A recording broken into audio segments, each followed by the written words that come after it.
Cardinal Luis Antonio Tagle, has long been a significant figure in the Catholic Church. But now, at 76 years old, he is revealing the truth behind what many have suspected for years. As the first Asian to become a cardinal and a key figure in the Vatican, his journey has been nothing short of extraordinary. From a humble Filipino priest to a potential papal successor, Tagle's influence has sparked conversations about the future of the Catholic Church. Behind the tall walls of Vatican City, Cardinal Tagle walks through the marble hallways, bringing a fresh perspective to an institution steeped in centuries of tradition. Since his arrival in 2019, he has held numerous influential positions, each granting him more authority. He has been responsible for overseeing various departments, church finances, and global missionary work. Unlike his predecessors who often worked in secrecy, Tagle has been open about his roles. He manages the church's vast financial resources and has pushed for more transparency and accountability, insisting that the faithful deserve to know how their donations are used. Tagle's tenure as president of Caritas Internationalis from 2015 to 2022 demonstrated his ability to handle complex global issues. Whether responding to natural disasters in Haiti or conflicts in Syria, he ensured relief efforts transcended religious and political boundaries. His leadership transformed Caritas from a traditional charity into a modern humanitarian organization with a spiritual foundation. His work was recognized by the French government in 2024 when he was awarded the Legion of Honor, France's highest distinction. Despite this prestigious recognition, Tagle remained humble, dedicating the honor to the countless volunteers who make Catholic charity work possible. His influence extends beyond Vatican corridors. At a National Eucharistic Congress in the United States, he addressed 500 American Catholics at the Lucas Oil Stadium, captivating the audience with his ability to connect ancient church teachings to contemporary life. Even non-Catholics were moved by his words. However, his most significant achievement may be breaking Europe's long-standing dominance over Vatican leadership. As the first Filipino cardinal, Tagle represents a shift in the Catholic Church's power structure, bringing in perspectives from Asia and Africa, regions where Catholicism is growing rapidly. Cardinal Tagle is also widely respected for his interfaith work. Muslim leaders praise his approach to religious dialogue, and Jewish rabbis commend his efforts to strengthen Catholic-Jewish relations. Even secular observers recognize his ability to bridge cultural and religious gaps.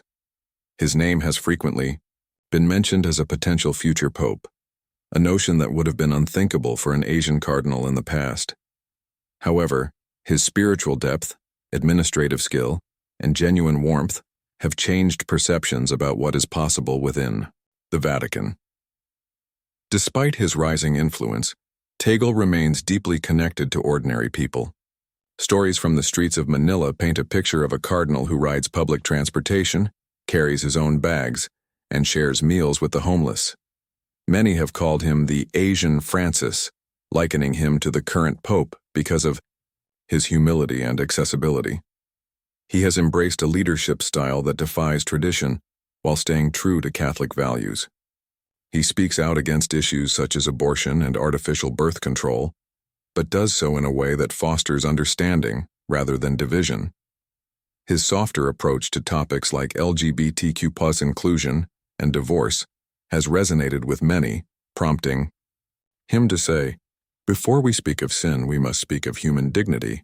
Before we point fingers, we must extend hands."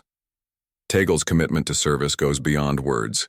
He has launched initiatives that blend faith with action, such as encouraging parishes to plant trees, reduce plastic use, and create community gardens.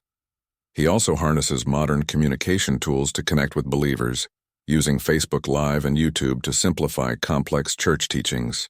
Unlike many social media figures, he personally responds to messages often late at night, offering comfort and guidance to those in need.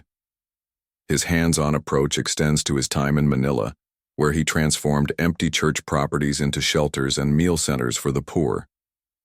During heated debates about church finances, Tagle took an unprecedented stance by advocating for greater transparency. "We cannot preach poverty while living in luxury," he asserted, challenging the status quo. Some traditionalists have questioned his progressive views, but he remains steadfast, believing that the Church must change with the times, not in its truth, but in how we share that truth with the world. Even as he holds high-ranking positions, Tagle's personal warmth sets him apart. Whether engaging in theological discussions with scholars or sharing simple meals with janitors, he treats everyone with the same attentiveness. A Vatican observer once remarked, "Tagle isn't changing what the Church believes, but how it shows that belief to the world." His journey began in the small town of Cavite, where he was ordained as a priest in 1982. From the outset, he stood out for his intelligence and deep sense of compassion. At just 26, he became the rector of a seminary, an appointment that raised expectations about his future. His close work with Pope John Paul II and Cardinal Joseph Ratzinger, later Pope Benedict XVI, in the 1990s, shaped his theological insights. As Bishop of Imus in 2001, he rejected luxury, preferring instead to sweep the cathedral steps and dine with the homeless.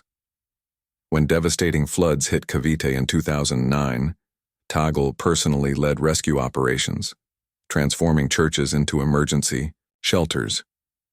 His leadership during crises solidified his reputation as a man of action.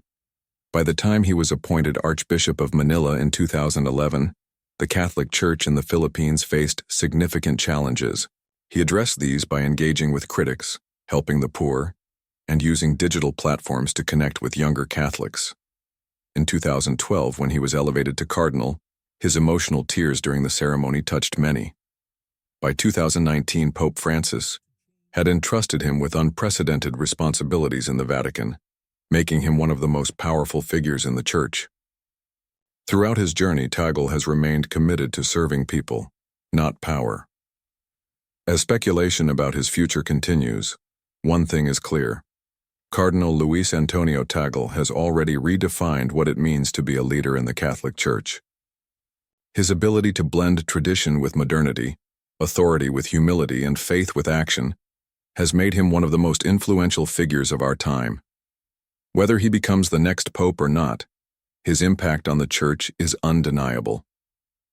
Now, at 76, he is confirming what many have long suspected, that he is not just a cardinal, but a force of change that is shaping the future of Catholicism.